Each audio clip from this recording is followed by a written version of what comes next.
Bonjour à tous, que la paix de Jésus soit avec vous. Aujourd'hui, j'ai une question à vous poser. Est-ce que ça vaut vraiment la peine de se sacrifier dans cette vie pour avoir la vie éternelle? Alors, il y a certaines personnes, bien évidemment, qui vont me dire oui, on aura la vie éternelle dès lors qu'on aura la foi en Christ. C'est vrai que c'est écrit dans la Bible. Celui qui aura la foi en Christ aura la vie éternelle. Mais ça ne suffit pas. Il faut avoir la foi en Christ, mais il y a quand même néanmoins un travail à faire sur soi-même. Rien n'est automatique. Puisqu'on ne peut pas être approuvé, on ne peut pas arriver, comme disait Jésus. Il y aura beaucoup d'invités au festin, mais ceux qui seront mal habillés seront interrogés, pourquoi viens-tu mal habillé? Et ils seront jetés dans les ténèbres du dehors. Donc ça veut dire qu'il faut travailler, il faut profiter qu'on a envie, il faut profiter qu'on a de l'énergie pour faire des efforts, pour porter les fruits qui plaisent à Dieu. Alors il y a beaucoup de gens qui me disent, oui mais pourquoi tu te prends la tête, tu te permets de vivre ta vie, carpe diem, on n'a qu'une seule vie, il faut vraiment profiter. Mais moi, disons que j'ai un historique. Ça a été, pendant très longtemps, pour moi, ça a été une tragédie, c'est ce que je vais vous raconter, mais finalement, je me rends compte que c'est un avantage que j'ai, un avantage intellectuel, spirituel. C'est-à-dire que quand j'étais jeune, j'ai toujours été un petit peu décalé par rapport aux autres, parce que je réfléchissais beaucoup, j'analysais beaucoup les choses. Et donc, au bout d'un certain temps, quand vous analysez, quand vous réfléchissez, vous finissez par comprendre des choses, vous finissez par comprendre trop de choses. Et puis vous vous rendez compte que ce monde, finalement, ceux qui le composent, ce monde, finalement, c'est complètement pourri. Et donc vous dites, bon, vous commencez à avoir des idées morbides, vous commencez à vous dire, il faut que je souhaite que... je vous dirais franchement, hein, pendant un certain temps, j'ai pensé même à mettre fin à mes jours. Tellement qu'intellectuellement parlant, je m'étais rendu compte que c'était complètement une arnaque, cette vie. Donc dans ce système humain. Et puis, avec le temps, j'ai quand même réussi à trouver du réconfort et de l'équilibre dans la nature. Donc je m'étais dit, plus les années passaient, j'avais une petite vingtaine d'années, plus les années passaient, plus je me disais, il faut absolument que j'arrive à m'extirper de ce système et partir dans la nature et vivre vraiment, me réfugier dans la nature. Que ce soit dans la forêt amazonienne, que ce soit sur une île tropicale. Je me disais, de toute façon, dans ces contrées-là, il y a à manger, il y a à boire. Le climat est accueillant, le climat est favorable, donc ça serait, disons, je me disais, ça serait l'idéal de pouvoir partir. Alors après, maintenant, l'âge que j'ai là, 30 ans après, j'ai toujours un peu ces idées en tête de partir. Mais finalement, je me dis, si je pars, j'avais pensé partir sur une île des Vanuatu, une île ou des Samoa, ou des archipels comme ça. Mais le problème, c'est que vous ne pouvez pas partir comme ça, il vous faut des papiers, quoi. Vous ne pouvez pas dire, c'est bon, je vais venir m'installer ad vitam aeternam sur cette île. Il faut que vous ayez un visa, il faut que vous ayez quelque chose. Parce que si vous faites contrôler, si jamais on vous demande vos papiers et puis que vous n'êtes pas en règle, bien vous serez, vous allez avoir des problèmes, vous allez être expulsé, vous allez avoir des soucis avec la justice. Parce que c'est comme si, quelque part, ce système avait horreur des gens qui essaient de s'échapper. Dès que vous essayez de vous échapper, qu'est-ce que vous faites là? Vous n'avez pas à être là, il faut que vous ayez un domicile, il faut que vous ayez des papiers, il faut que vous fassiez partie du système. Mais moi, je n'ai aucune envie, moi, personnellement, d'être un marginal ni rien, mais quelque part, j'aimerais bien avoir une vie un petit peu, quelque part, d'aventure, vivre des expériences comme ça, de liberté. Pas forcément pour toute la vie, mais au moins avoir, ce que je me disais toujours quand j'étais jeune, avoir au moins un instant de liberté dans ma vie. Voilà. Un instant de liberté qui signifiera dignité pour moi. Puisque vous savez que dans cette vie, on a beau se croire en liberté, on n'est pas en liberté, et en grande partie à cause de toutes les œuvres humaines qui font qu'on est enchaîné dans ce système. C'est très très difficile. Même les gens qui essayent de faire, je vois, c'est pas vraiment mon truc, mais je vois des jeunes qui essayent de faire des ZAD, des trucs comme ça, de vivre en communauté. Bon, même ça, c'est pas forcément facile. Ils ont des contraintes, ils sont expulsables, ils sont inquiétés, parce qu'ils sont en décalage et que le système se nourrit de ses membres. Donc le système a horreur quand vous essayez de vous échapper. Bien. Alors tout ça pour vous dire que, étant jeune déjà, j'étais arrivé à la conclusion que ce système de choses était une arnaque, était une souffrance, était décadence, était vraiment complètement absurde, complètement dénué de sens, complètement décalé par rapport à la raison. Et donc, je m'étais dit, il faut que je fasse autre chose. Et là, quand j'ai connu Christ, quand j'ai connu la possibilité d'avoir la vie éternelle, de pouvoir vivre disons dans un monde parfait, dans une vie heureuse, pacifique, où on serait protégé, où il n'y aurait rien à craindre, de personne. Ben, je me dis, quelque part dans cette vie, on a ceux qui veulent profiter de cette vie, mais profiter comment?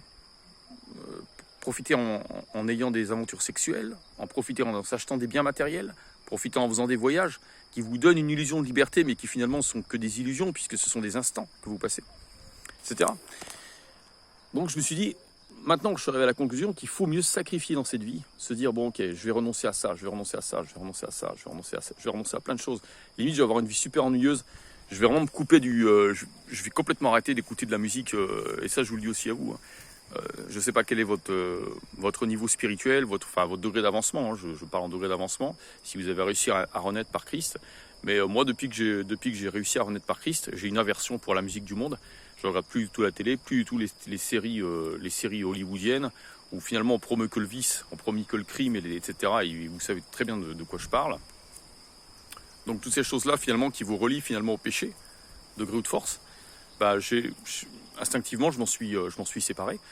Et également, ce que je me suis dit, c'est que voilà, j'ai renoncé à certaines choses personnelles, des idées que j'avais, des objectifs de vie que j'avais, auxquels je renonce pour le royaume. C'est-à-dire, je me dis, je préfère, si cette vie, je ne suis pas d'accord avec ce système, si je ne suis pas d'accord avec cette vie, c'est autant de mettre toutes les chances de mon côté pour réussir cette autre vie après. Et non pas être jeté au dehors. C'est-à-dire, les gens qui préfèrent pratiquer l'illégalité et de se dire, oui, mais Jésus, comme je crois en Jésus, je serai quand même sauvé, c'est de la mauvaise foi. Jésus a bien dit, ce ne sont pas ceux qui me disent Seigneur, Seigneur, etc., qui auront la vie éternelle, mais ceux qui font la volonté de mon Père. Et il dira, éloignez-vous de moi, vous qui pratiquez l'illégalité. Donc la question à se poser, c'est, à notre niveau, pratiquons-nous l'illégalité? Sommes-nous les enfants de la colère, par exemple? Sommes-nous agressifs? Sommes-nous jaloux? Sommes-nous, etc., envieux? Tous ces défauts qu'on peut avoir. Mais même si vous avez réussi à en être spirituellement, vous pouvez tomber dans des pièges. On est tous soumis au péché. Si on devenait parfait après avoir pu renaître spirituellement, ça se saurait.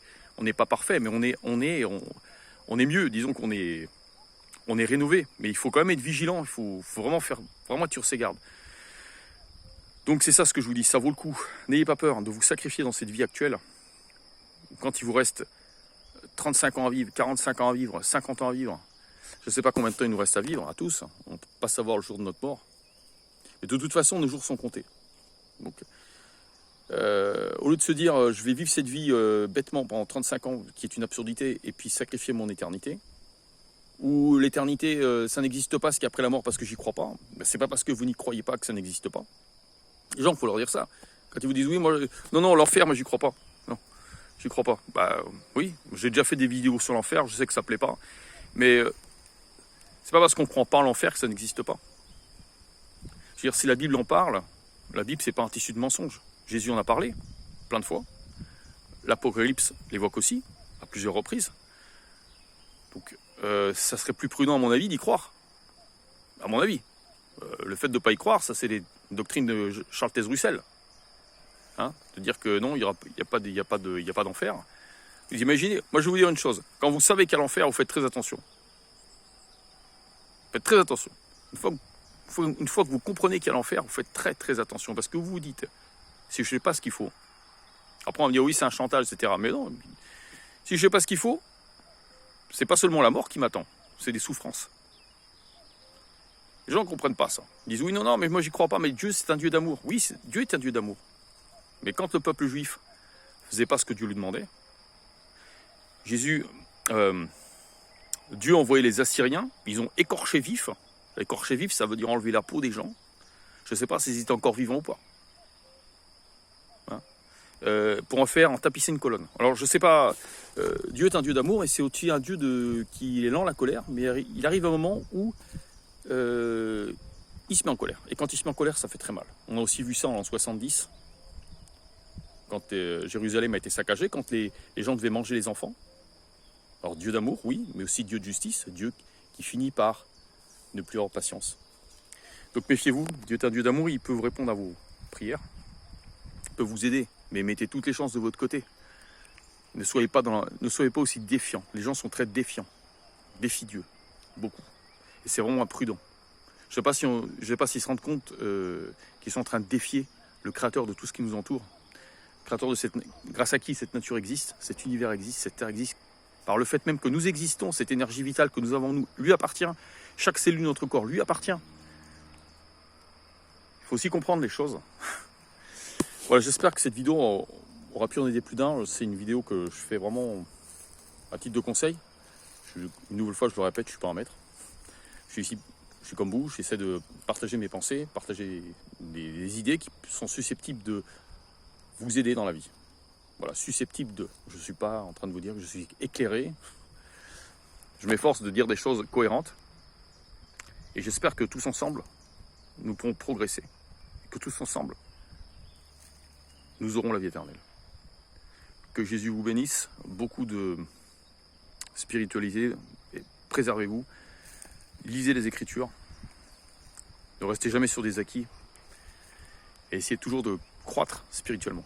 Voilà, je vous aime, je vous dis à bientôt pour une nouvelle vidéo.